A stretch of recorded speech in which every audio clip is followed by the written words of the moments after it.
pumunta sa Zamboanga, Sibugay.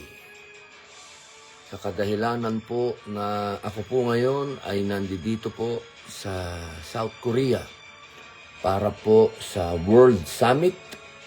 Ito po ay may kinalaman sa kapayapaan po para sa buong mundo.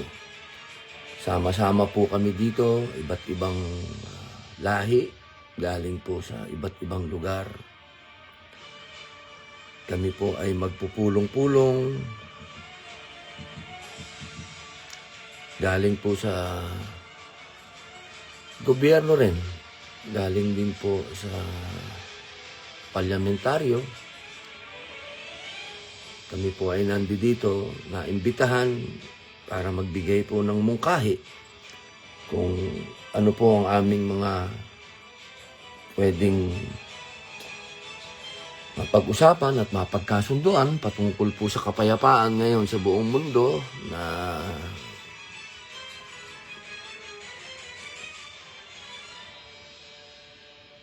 nababalot ng matinding kalungkutan.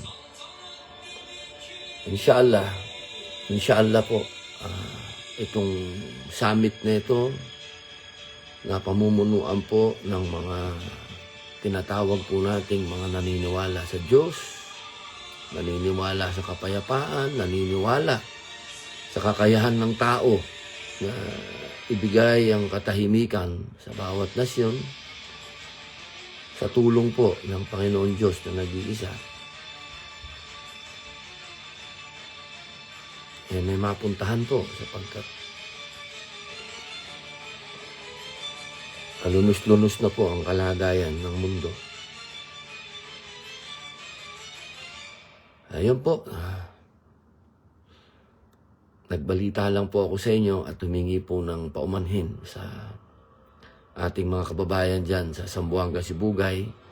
Dahil nagpunta po dyan ang PDP Laban. Maraming salamat po sa lahat po ng tumanggap dyan sa PDP Laban. Makakabawi din po ako sa inyo. Nakailang beses na po kayong imbita sa akin. Babawi po ako. Nagkataon lamang po, mga mahal kong kababayan dyan na nasabay po ito. Matagal na po ito eh. Ito po yung matagal lang naka-schedule. Matagal na po natin silang kasama. Noon pa, hindi pa po tayo politiko. Kasama na po natin ang organisasyon na ito. Ito po pala yung ID namin.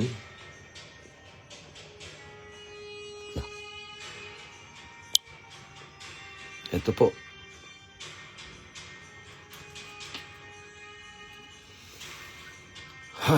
Tungkol naman po sa nangyaring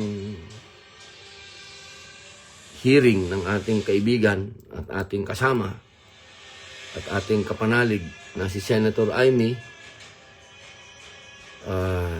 Nalulungkot po tayo sapagkat hindi natin natapos ang hearing sapagkat meron pong isinagawang press con yung ating pong mga kasama.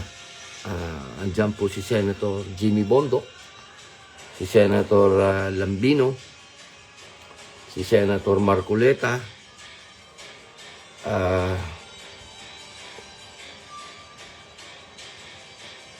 isa po itong masasabi natin na hakbang nila upang siyempre po nandun po si Atty. Torion na nire-represent po ang ating mahal na pastor Apollo Kibuloy.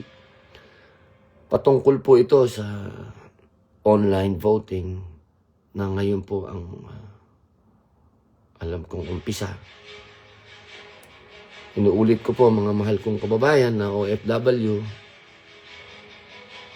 wag po kayong mag-boycott.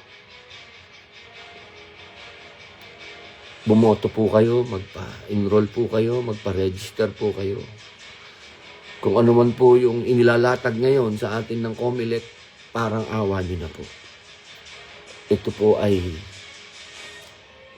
gawin natin. Alam ko pong mahirap sa ibang tao, mahirap sa ating mga kababayan. Marami po ako nakausap. Medyo bago sa kanila to, lalo na po yung mga mas nakatatanda nating mga OFW, medyo alanganin po sila dito sa online voting. Hinihingi ko po sa mga kababayan natin na OFW na may kakayahan na magturo at alalayan yung ating mga kababayan na alanganin po dito, magtulungan po tayo. Katulad po ng sinabi ko nung press con, ang pagboto po ay isang kapangyarihan na ibinigay sa atin ng saligang batas.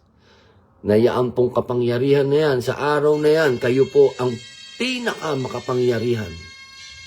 Mas makapangyarihan po kayo sa mga ganid sa kapangyarihan, sa mga uhaw na uhaw sa kapangyarihan. Sa araw ng pagboto nyo po, kayo, taong bayan, ang pinakamakapangyarihan. Iisang araw lang po yan sa loob ng 3 taon, sa loob ng 365 days, sa loob ng 1 taon. Kayo po ang pinakapangyarihan. Kayo ang most powerful po sa araw na yan ng eleksyon, ng inyong pagboto. Kaya huwag niyo pong palagpasin, mga mahal kong kababayan. Ito po ang pagkakataon po ninyo na mamili ng guguhit ng inyong kapalaran. Bilang inyo pong kapatid, kababayan, kapamilya, kapuso, sabihin nyo na po lahat na ako po yan. Makikiusap po ako sa inyo. Bumoto po kayo. Bumoto kayo. Ito na po ang panahon para pumili po kayo. Sino ang mamumuno? Sino po ang mga senador? Inyong mga local official na magtatawid po sa inyo sa napakatinding kahirapan. Mga kababayan, konti na lang po ang panahon natin. Konting-konti na lang po. Ang 2025 elections, papunta ng 2028, crossroads po yan. Yan na po natin malalaman. Kung tayo ba'y magbabago o tayo ba'y mananatili ng ganito. Tungkol naman po sa hearing, mabalikan ko.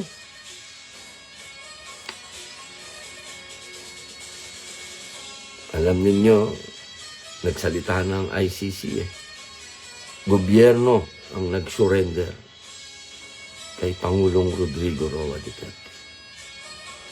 Siguro sapat na po yun. Ang mainam lang po sa hearing na yan, nalalaman natin kung sino yung mga sinungaling.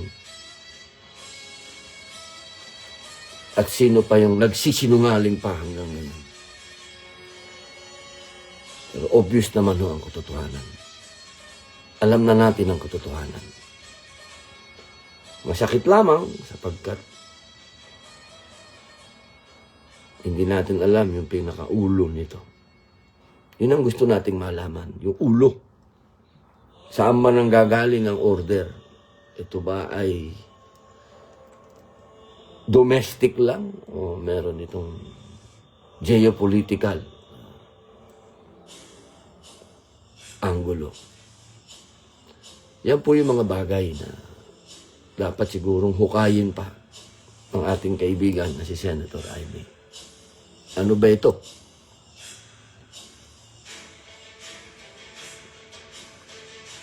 Sa panahon ngayon, mga kababayan, importante ang mahalin natin ang sarili nating bayan.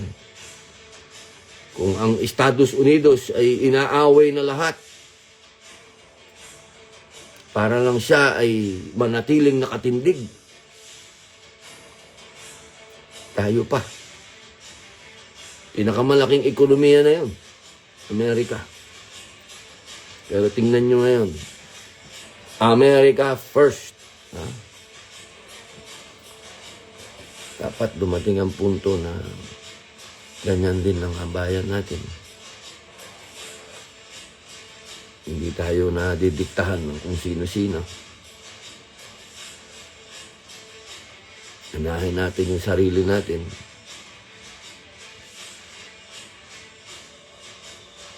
Yun lang po ang sikreto.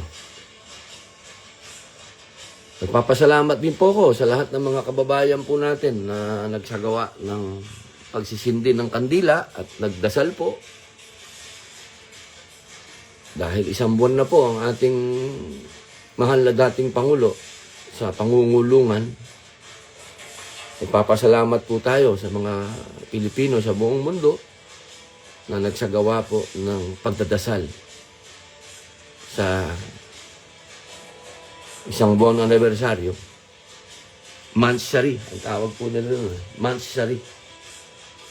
Mansari ng ating dating Pangulo. Muli po, mga kababayan ko, itong ganap na ito sa ating bayan, pagmuni-munihan din natin, hindi lamang ito usapin ng eleksyon, kampanya, kandidato, usapin po ito ng kinabukasan po ninyo. Yun lamang po, babalik po ako mamaya para makapagbalita po sa inyo kung ano ang mangyayari dito sa World Summit na ito para sa kapayapaan. Isa lang ang alam ko, mahirap magkaroon ng kapayapaan kung may mga taong abusado at ang hanap ay kayamanan, ari-arian. Hindi lamang po kinabukasan ang ninanakaw ng ibang tao, kundi buhay ng tao. Ninanakaw na rin. Allahu Akbar. Maraming salamat po. Hanggang sa muli. Assalamualaikum warahmatullahi wabarakatuh.